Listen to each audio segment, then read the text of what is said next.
Ты под палящим солнцем раскинул свой шатер лесов степей. Чтоб описать их красоту, не хватит тех самых лучших и прекрасных слов.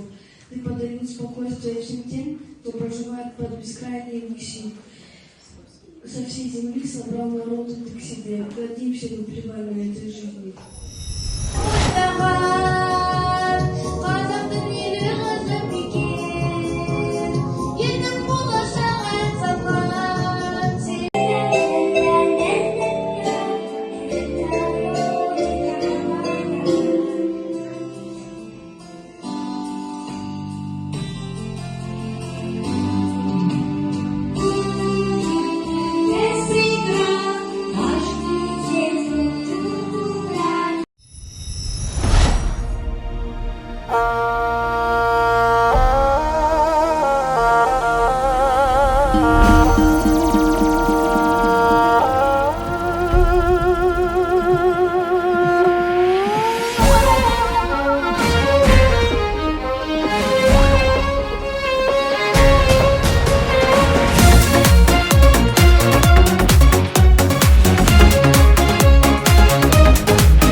Терлеген батырлар бұл жерде намыс қолдан бермеген, жерін қорғап қазақ жауға қылыш сермеген. Қазақстаным, Қазақстаным, ал қазір мақтаныш бізге қазақ даласы, байлығы молдағы бар жау жүрек баласы, арманға бастаған құрылған көп қаласы.